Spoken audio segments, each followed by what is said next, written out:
Hi, my name's James and I'm a therapist, and today I want to talk to you about a subject that is quite nuanced and complicated, so I'm going to do my best. But that subject is, what does it really mean to be good enough? This is a subject that really captivates and intrigues me on a daily basis. It's my view that this is an existential question and one of the main questions at the heart of people's suffering.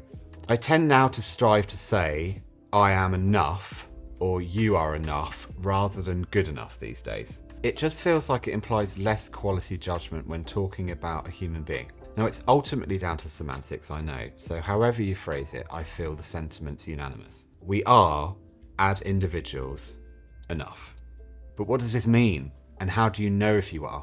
Well, it's in my view that your sheer existence here on this planet means that you are enough. Yet personally and professionally, I have and continue to encounter doubt about the validity and faith of this very statement. I feel it's important to work towards accepting that we are all not perfect creatures and that sometimes we make mistakes. And of course, in the world, bad things happen. But to make the distinction between what we do and who we are is key.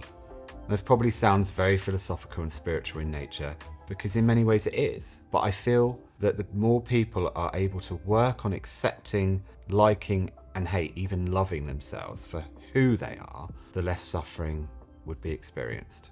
I would like to make this existential and philosophical dilemma and this question more relatable. I'm not discouraging you to explore in more depth what being enough means, but perhaps strive to remove a block or two in accessing what this feels like, and at least to inspire you to be curious. I could say categorically now for you, without hesitation, indiscriminately, you are all enough. And I just have. You are enough. Now, it'd be wonderful if you didn't know this about yourself already, to take this statement from me and then instantly and irrevocably change the view of self.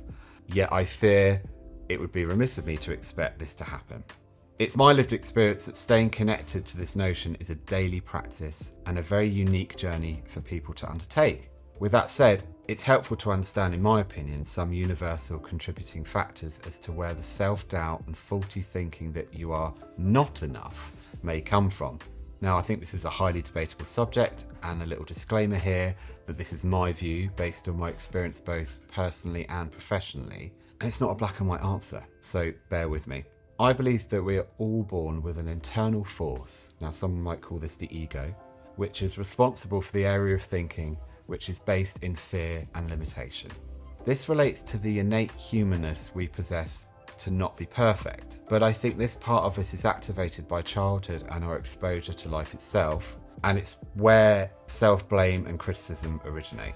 Now, this is not to blame parents per se or society, but we're all socialized, which basically means we learn what we are taught in both positive and negative ways to think what we think. When we feel our emotions, such as shame, guilt, fear, embarrassment, and so on, for the first time, the ego is activated, and then we are propelled into an unconscious realm of doubt. It's often the case that we are not taught to safeguard against this potent force within us, so that it is ready and waiting to pounce when we feel that something is wrong with us. Whether this comes from angry expressions or tellings off from parents or caregivers at perhaps the lower level, to all forms of serious abuse and neglect at the other level, it's not to judge or make assumptions about the origin and nature of the suffering, but to acknowledge that this is where the I am not enough narrative begins. Once the ego is activated and we feel not enough, feelings, unless we're vigilant, which let's face it, as it's unconscious and we're very young, it's almost certainly going to take root in our psyche, we can form very powerful and rigid beliefs to support this narrative.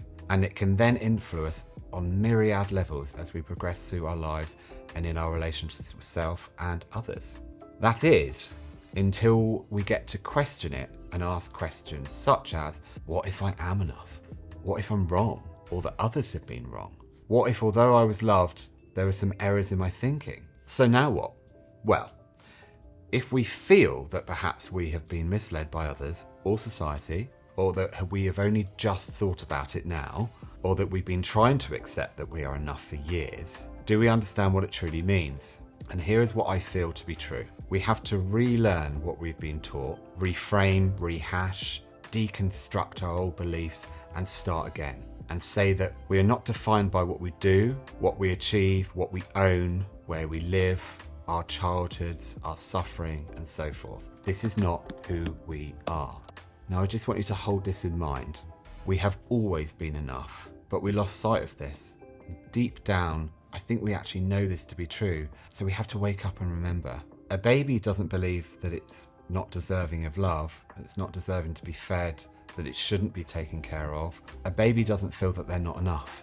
They kind of know they are enough. It's as we grow and develop that we lose sight of this. And for some, it may feel that they've never felt that way at all. And for others, they may have felt it a little, and for some, they feel it regularly. I feel that every human has doubted it at some stage, in perhaps some subtle or fleeting way. That we all share in common, and it's part of being human. The antidote to this: make a distinction between what we do and who we are. Begin to say to yourself now, I am enough, and don't stop. Go to therapy if you can. Read, consume content online, talk to others, and let the truth of this percolate in your minds. It is a daily investment, and we sometimes forget again. But we always are and always will be enough. So I encourage you to go and explore this more. You've got this.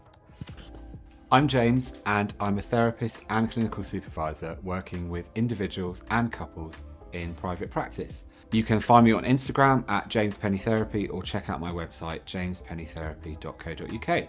I also host a podcast called Flex Your Feelings. You can check it out wherever you listen to your podcast. It'd be wonderful to have you with us. I have had the most wonderful day filming with the team at MindFriend. Check out our socials for all our upcoming content.